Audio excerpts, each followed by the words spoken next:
This video will talk about the ratio and root series tests, being the last test that we have. These two tests, in fact, will be the ones that you probably are going to use quite a bit, as they're very powerful. Well, now, you might have noticed that many times in order to find out if a series converges or not, provided the terms are already positive, I just use a comparison series to figure that out. But finding a comparison series requires then that the terms of the series are all positive, and that you can find another series to compare it against.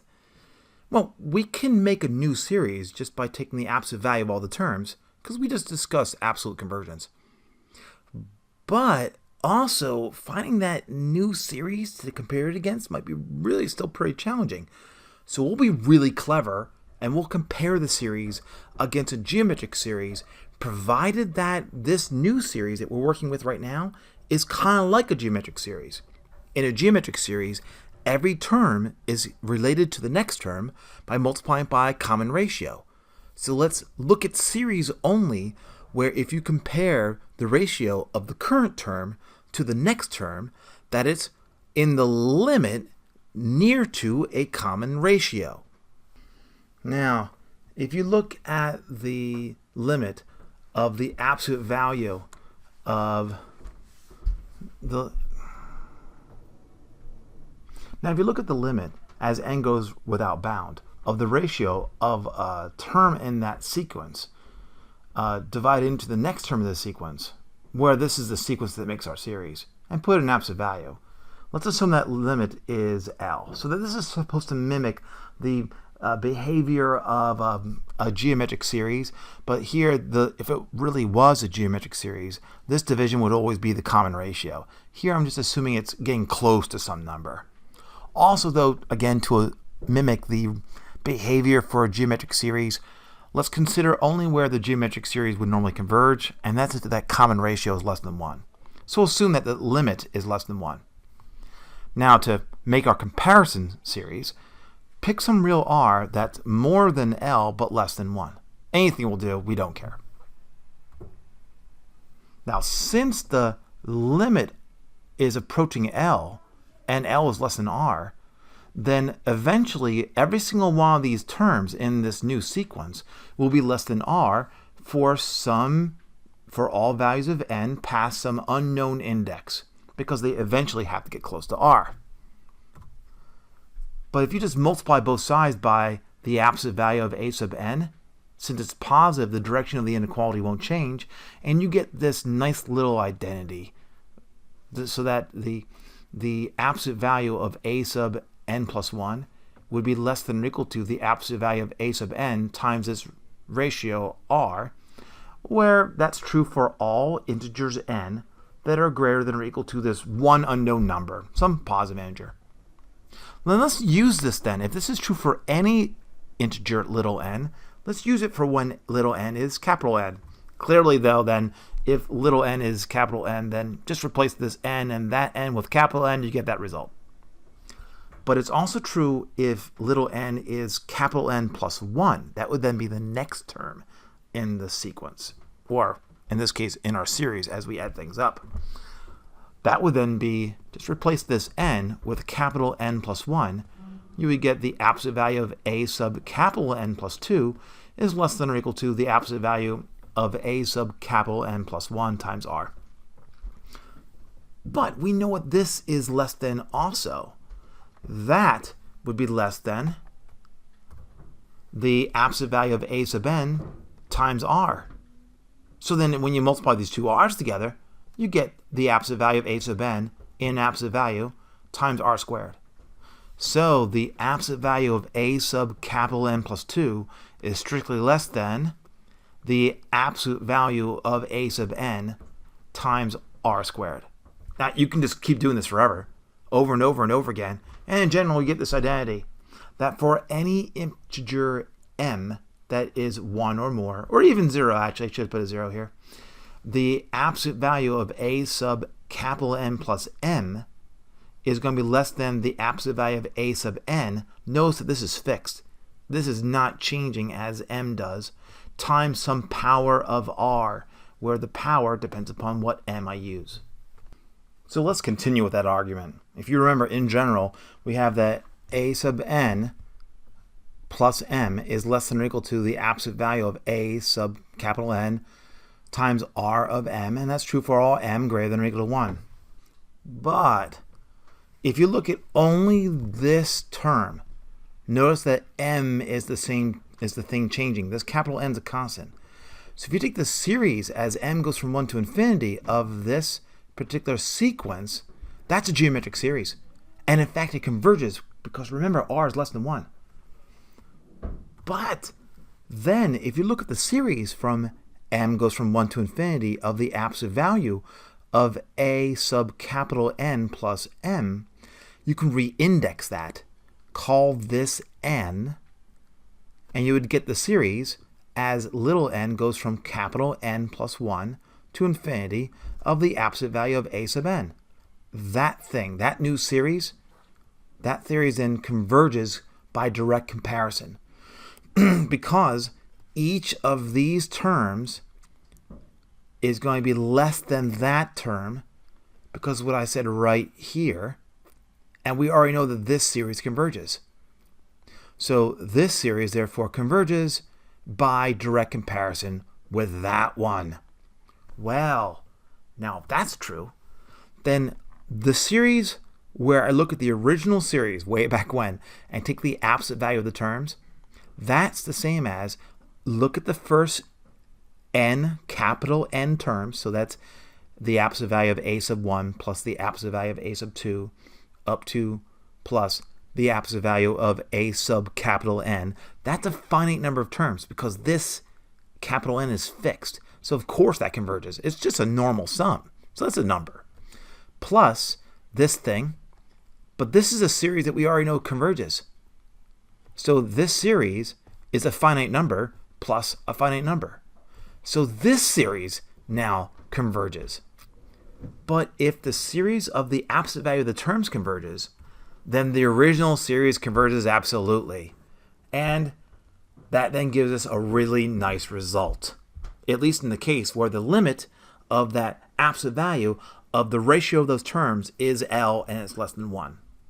But that is only one case for the limit of that ratio. The limit of the ratio might be less than 1, equal to 1, bigger than 1, might not exist. So then in order to be completely thorough, I have to look at the different cases. So let's look at this case. Notice these two series. Now we already know the first series is the harmonic series, it diverges. And we know that the second series is a p-series, where p is 2. We know that guy converges. But if you take the limit as n increases without bound of the absolute value, where in the denominator you take the nth term, and the numerator you take the nth plus 1 term, that would be that limit as n increases without bound, that would just be n over n plus 1, and an absolute value. These are all positive anyway, so we can get rid of the absolute value, and that limit is clearly 1. So notice, if the limit of those ratio of the current term with the next term in absolute value, that limit is 1, hey, we got the series diverges.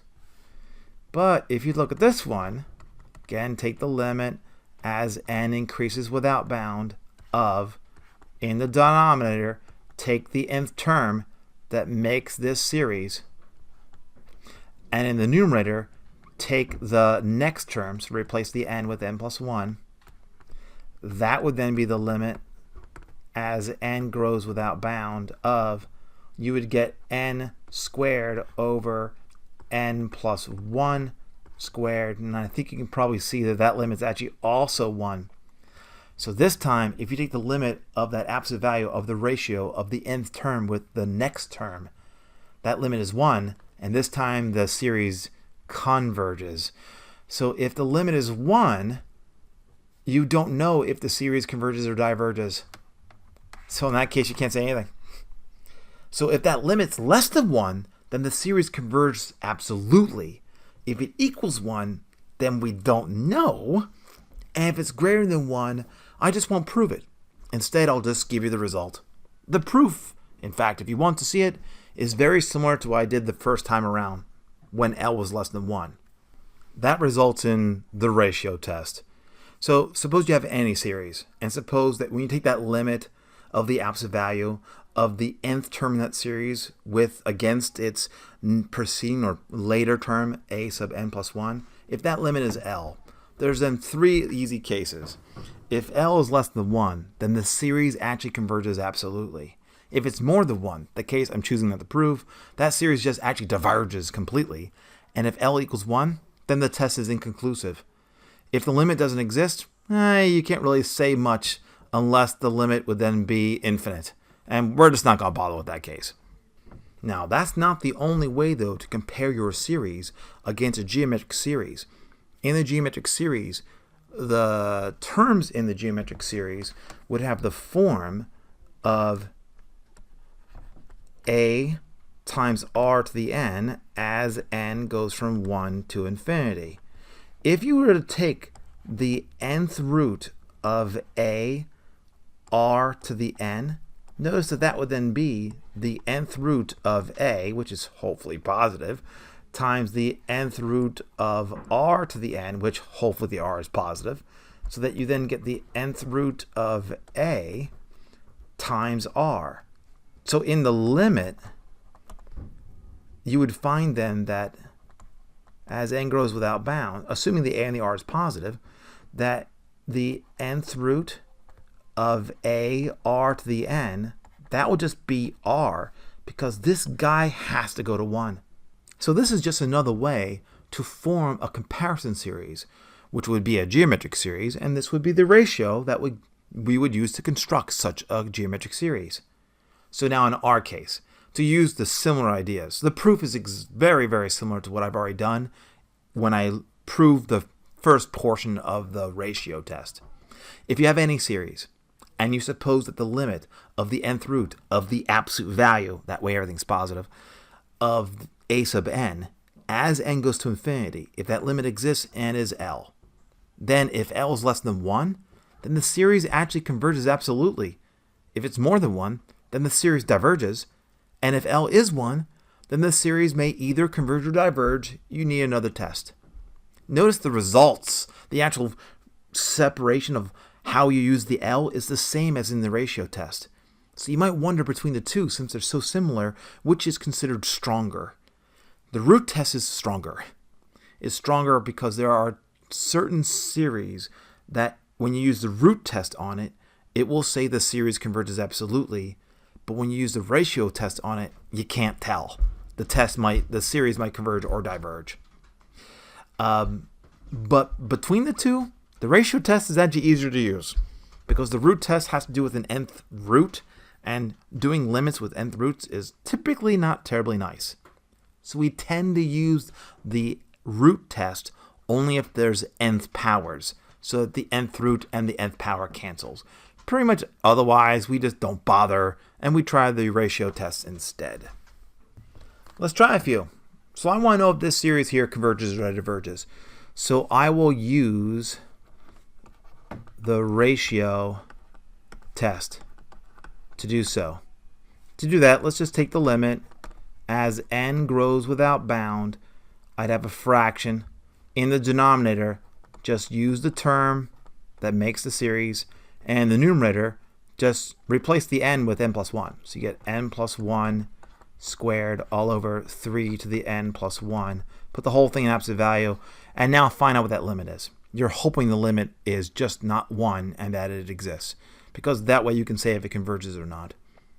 This is then the same as saying the limit as n were to grow without bound of n plus 1 squared over n squared times, you would have 3 to the n over 3 to the n plus 1. And that would be an absolute value. But everything's positive, so it doesn't matter. That will then give you the limit as n grows without bound of, that's n plus 1 over n, that whole thing squared. And that's times 1/3. Now clearly this limit on side the square, that goes to 1. So in the limit, this goes to 1 times 1/3. That's 1/3. So since the limit is less than 1, so since the limit is less than 1, the series as n goes from 0 to infinity of n squared over 3 to the n, that thing converges. But not only does it converge, but it converges absolutely. That means that this particular series, if I wanted to reorder the terms any way I wish, it doesn't matter. When I add up the new series, it would still add up to the exact same thing. Let's try it again. Now, once again, let's just find out, does this series converge or diverge? This will be a little bit sneakier, and between the two, I would probably use the ratio test, and I would not use the root test. I wouldn't use the root test because you guys don't know how to take the nth root of a factorial. Because in the limit, what would that be? So let's take then the limit as n grows without bound of a fraction, and the denominator, you just write down the term that makes the particular series. And the numerator, write down the same thing, just replace every n with n plus 1. So then this would then be 2 times n plus 2. Don't forget, you replace the n with n plus 1 and you're doubling the whole thing. That would then be factorial.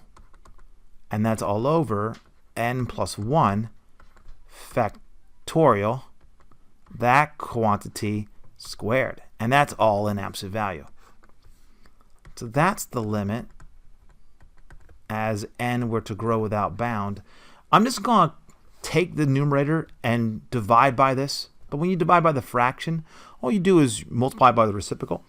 So then you would get a 2n plus 2 factorial, and that's all over a 2n factorial times, you would get a n factorial squared divided by n plus 1 factorial squared. But that's the same as writing the limit as n were to grow without bound of, you've seen me do these tricks before. See the 2n plus 2 factorial? Write that as 2n plus 2 times 2n plus 1 times 2n factorial all over 2n factorial. And then here, write this part as the whole quantity squared with an n factorial in the numerator.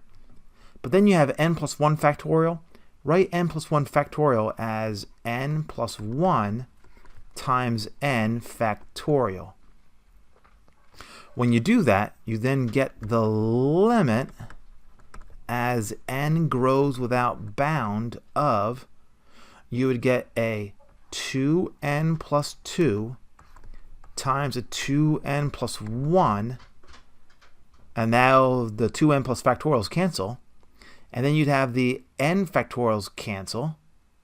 So then in the denominator, you would have n plus 1, that quantity squared. I think that you can see, though, that this portion without the square, that goes to 2. And then this factor without the power of 2, that goes to 2 also. So this limit is going to be 4 when you're done. So since the limit is greater than 1, the series as n goes from 0 to infinity of 2n in parentheses factorial all over n factorial squared, that thing actually still diverges.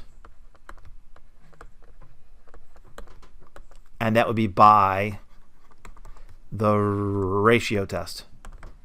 Let's try one more. I want to know if this series converges or diverges. Well, you see the presence of the power, the nth power? This is a really big hint that we should be using the root test instead.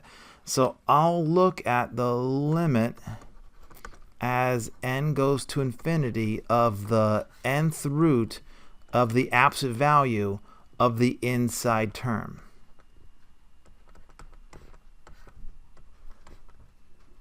But then the absolute value is not needed. Everything's positive anyway.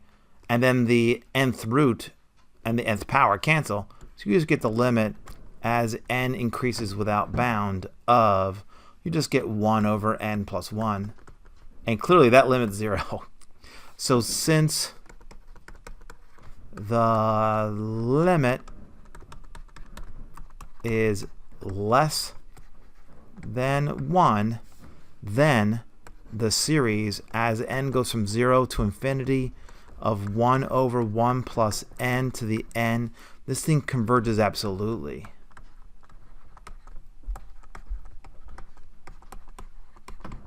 And that's by the root test. And that gives you a basic introduction to the ratio test and the root test, two very powerful convergence tests.